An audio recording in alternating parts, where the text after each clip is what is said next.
नमस्कार दोस्तों, कार कंपेरोज में आपका स्वागत है। आज हम आपके लिए लेकर आए हैं नई क्रेटा के दोस्त, उसकी खामियां, उसके ऐब और हुंडई ने गाड़ी बनाते वक्त खोए हुए अवसरों का विस्तृत वीडियो। दोस्तों, तो पहला दोष है क्रेटा की कीमत। क्रेटा के top and diesel manual model SXO की कीमत है 17,90,000 रुपये ऑन रोड दिल्ली। वास्तव में क्रेटा तो बस बड़े पहिए और ऊंचे ग्राउंड क्लियरेंस वाली एलीट i20 है। SUV तो वह बिल्कुल भी नहीं है। 4 व्हील ड्राइव तो दूर की बात है, क्रेटा में तो रियर व्हील ड्राइव भी मौजूद नहीं है। मट्टी कीचड़ से भरे रास्तों पर वह बिल्कुल भी अच्छी पकड़ और संतुलन नहीं रख पाती है। मूलभूत रूप से देखने में तो वह हुंडई की लोकप्रिय हैचबैक के प्लेटफॉर्म पर आधारित गाड़ी है, लेकिन उस हैचबैक का यानी कि एलीट i20 का टॉप एंड मॉडल भी 10 लाख रुपए में ऑन रोड मिल जाता है। तो हुंडई किस चीज की 8 लाख रुपए ज्यादा ले रहा है? 1 इंच बड़े पहियों के, आधा इंच ज्यादा ग्राउंड क्लियरेंस के, या वायरलेस चार्जिंग और स्मार्ट वैन जैसे 3-4 इलेक्ट्रॉनिक्स खिलौनों के? ऐसा भी नहीं है कि सारी कॉम्पैक्ट SUV इतनी महंगी है। इको स्पोर्ट्स का top and titanium plus model भी क्रेटा से 5 लाख रुपए सस्ता है, और उसके बावजूद उसमें क्रेटा से 5 फीचर्स ज़्यादा हैं, जो हैं telescopic steering adjustment, tyre pressure monitoring system, automatic rain sensing wiper, automatic light sensing headlamps और फ्यूल कंप्यूटर।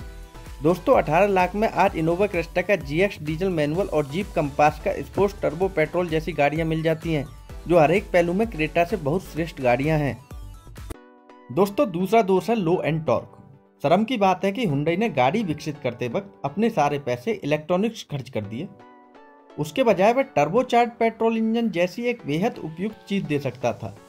इस कीमत की गाड़ियों में वह अच्छे इंजन आने अनिवार्य हो गए हैं। जीप भी 17.5 लाख रुपए की कंपास स्पोर्ट्स में टर्बो पेट्रोल इंजन देता है, और क्यों ना दे।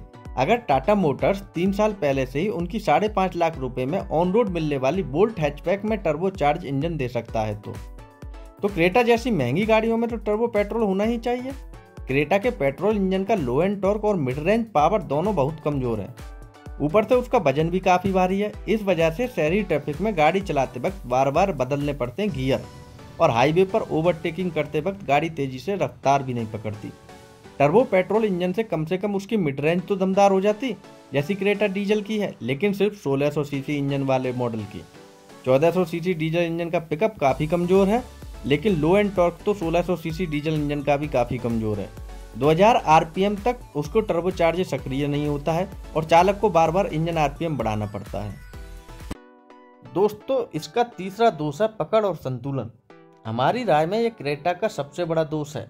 हुंडई ने क्रेटा का सस्पेंशन बहुत नरम बना दिया है। इससे धीमी रफ्तार पर तो वह गड्ढों और स्पीड ब्रेकर्स को अच्छे से सोख लेती है, लेकिन जैसे ही रफ्तार बढ़ने लगती है वह गड्ढों पर से बहुत ज्यादा उछलने लगती है और अपना संतुलन खोने लगती है।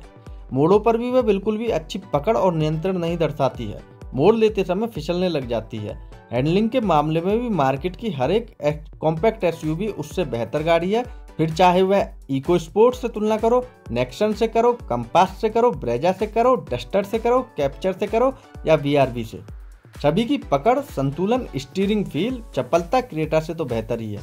इसका सीधा साधा मतलब यह है कि क्रेटा श्रेणी की सबसे घटिया गाड़ी है। इस बात में कोई संदेह नहीं है।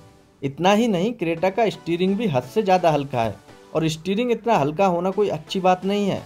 अक्सर हुंडई के सेल्समैन बड़े गर्व से दिखाते रहते हैं कि कैसे उनकी गाड़ियों के स्टीयरिंग एक उंगली से घूमता है। धीमी रफ्तार पर स्टीयरिंग हल्का होना फायदेमंद भी होता है। उससे ट्रैफिक में गाड़ी चलाते वक्त और पार्किंग करते वक्त काफी सुविधा होती है। लेकिन क्रेटा की समस्या यह है कि तेज रफ्तार पर भी उस गाड़ी को चलाते वक्त उसका जो स्टीयरिंग है हल्का ही रह जाता है, जिस वजह से बिल्कुल भी कॉन्फिडेंस नहीं आता है चालक को। स्टीयरिंग का फीडबैक भी बिल्कुल अच्छा नहीं है। गाड़ी कैसी सतह पर चल रही है, कितनी तेज से मोड़ ले रही है, इसका थोड़ा सा तो एहसास उसके स्टीयरिंग से होना चाहिए, पर नहीं होता है। इससे घुमावदार सड़कों पर गाड़ी चलाने का सारा मजा खुकला जाता है। अगर आप गाड़ियों के शौकीन हैं तो इस इकलौती वजह के कारण आप क्रेटा खरीदने के बारे में सोचोगे भी नहीं।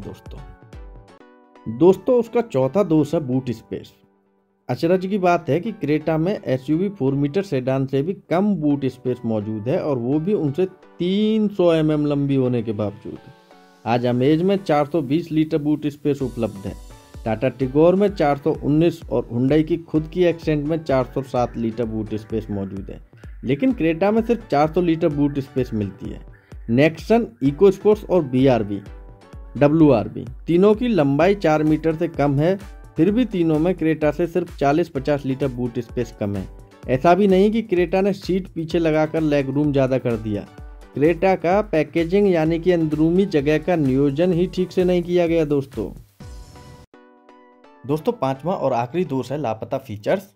क्रेटा इतनी महंगी गाड़ी होने के बावजूद उसमें हुंडई ने बने बनाए फीचर्स भी नहीं दिए हैं, वो भी ऐसे फीचर्स जो वह 4 लाख रुपए सस्ती वरना में दे देता है, जैसे उसके लाजवाब वेंटिलेटेड सीट्स जो अपने देश की मौसम के हिसाब से बहुत उपयुक्त फीचर है। इसके अलावा टेलीस्कोपिक स्टीयरिंग एडजस्टमेंट जैसा बहुत जरूरी फीचर जो हुंडई की ही एलीट i20 हैचबैक में और वरना में दिया हुआ है, वो क्रेटा में नहीं दिया हुआ। इतना ही नहीं, फ्यूल कंप्यूटर या माइलेज इंडिकेटर जैसी फीचर जो 3 लाख रुपए की डेस्टन रेडिगो क्विड और टियागो इत्यादि में उपलब्ध है, वो क्रेटा में मौजूद नहीं है, क्योंकि हुंडई को ये भी पता है कि उसकी गाड़ियों का माइलेज वास्तव में कितना कम होता है और उससे लोगों को दिखाने से वह डरते हैं। चौथा फीचर है TPMS यानी कि टायर प्रेशर मॉनिटरिंग सिस्टम, जो अब इको स्पोर्ट्स, स्कॉर्पियो और XUV जैसे प्रतिस्पर्धियों में उपलब्ध है, लेकिन क्रेटा में मौजूद नहीं है। पांचवा फीचर है डुअल जोन क्लाइमेट कंट्रोल, जो हुंडई की खुद की समान कीमत वाली एलेंट्रा SX में उपलब्ध है, लेकिन क्रेटा में नहीं है।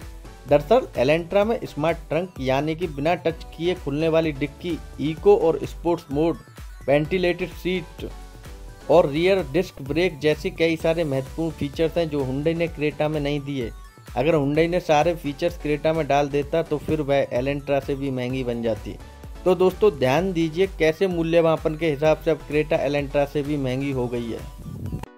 दोस्तों समय हो चुका है अंतिम निर्णय का। तो दोस्तों हमारी राय में तो क्रेटा खरीदना एक बहुत बड़ी भूल है। इसकी सबसे बड़ी वजह है क्रेटा का थकाऊ हैंडलिंग और उसके महंगे दाम। क्रेटा की खासियत और उसके फीचर्स के हिसाब से उसकी कीमत लगभग 4 लाख रुपए सस्ती होनी चाहिए थी। फिर कम से कम जो लोग बस दिनों दिन यातायात के लिए एक टिकाऊ भरोसेमंद गाड़ी चाहते हैं, उनको हम क्रेटा लेने की सिफारिश करते। हुंडई खुद 14.5 लाख रुपए ऑन रोड में टॉप एंड वरना बेचता है, जो लगभग हर एक पहलू में क्रेटा से बढ़िया गाड़ी है। अगर आपका बजट 18 लाख भी होगा तो उसकी कीमत में आपको एलेंट्रा का SX मॉडल मिल जाएगा, जो क्रेटा से कई गुना बेहतर गाड़ी है।